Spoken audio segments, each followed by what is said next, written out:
En cuanto a los sustantivos neutros, su declinación sí va a ser un poquito diferente. Y esto va a hacer que fácilmente reconozcamos nosotros los neutros en tercera declinación. Lo primero que vamos a decir es que esta terminación ma, que aparece muchas veces en el vocabulario que habíamos presentado, por ejemplo, jaima, grama, telema, onoma, neuma, rema, soma, ven, del nominativo, todos los que acabamos de señalar son neutros. Entonces, ahí sí podemos nosotros, en cierto sentido, decir, los neutros terminan en su nominativo en ma. Eso va a ser cierto. Y por una parte. Por otra parte, al igual que en la primera y segunda declinación, el nominativo, el acusativo y el vocativo son idénticos. Son igualitos, tanto en singular como en plural. Realmente el neutro solo declina su genitivo, que en este caso sí va a ser igual a el masculino y femenino, tanto en singular como en plural, y lo mismo vamos a decir con respecto al dativo, terminado en iota, el singular, y terminado en sigma iota, el plural. Bien, lo que aquí representa una ventaja a la hora de memorizar, porque no tenemos que recordar muchas terminaciones, y eso nos parece una buena noticia, puede convertirse en una mala noticia. Realmente los idiomas que se declinan como el griego o como el latín o el alemán son difíciles de aprender para nosotros muchas veces, pero una vez aprendidos tienen una gran claridad. Hay poca ambigüedad realmente a la hora de traducir o de entender lo que el autor está diciendo. Los idiomas que no se declinan, como el español y el inglés, son fáciles de aprender porque su gramática, bueno, en el caso del inglés, la gramática es más sencilla, incluso que el español, porque en español se conjugan los verbos.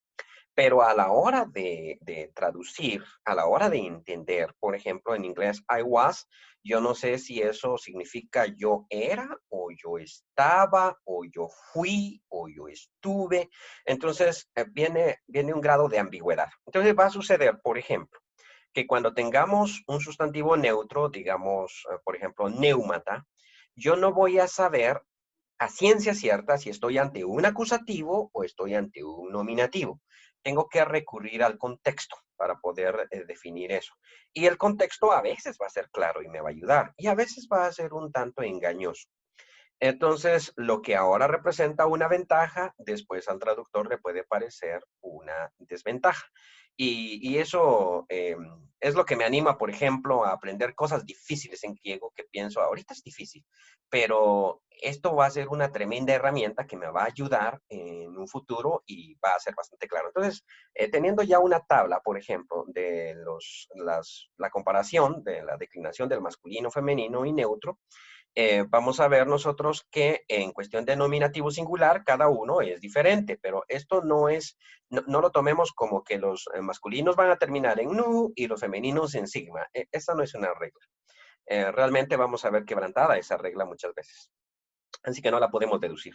Los genitivos todos son iguales, muy bien. Los dativos todos son iguales, terminación en iota, los acusativos también.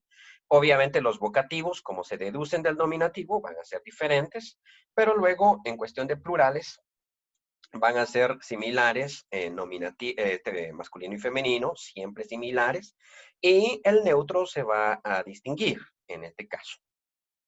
Bien, esto lo estoy haciendo para que entendamos que es realmente importante aprendernos junto con la palabra tanto por ejemplo, su artículo como su genitivo. Por ejemplo, en el caso de los masculinos, por ejemplo, en el caso de este masculino, arjontos, vamos a declinar a partir de la raíz del genitivo, terminando con nu, tao. Siempre va a estar ese final, con excepción del dativo, que va a ser irregular. Ahora, por ejemplo, en el caso del pis, el pidos, yo le quito simplemente la omicron sigma y me quedo con el pid y esa va a ser la raíz. Por eso es que tengo que aprenderme el genitivo y lo mismo va a suceder con los neutros. Neuma no tiene tao final, pero neumatos sí. Entonces, como observamos, siempre en las declinaciones vamos a utilizar esa raíz. Y la razón por la cual no se va a utilizar, por ejemplo, en el acusativo y vocativo, es porque estos en los neutros van a ser idénticos al nominativo.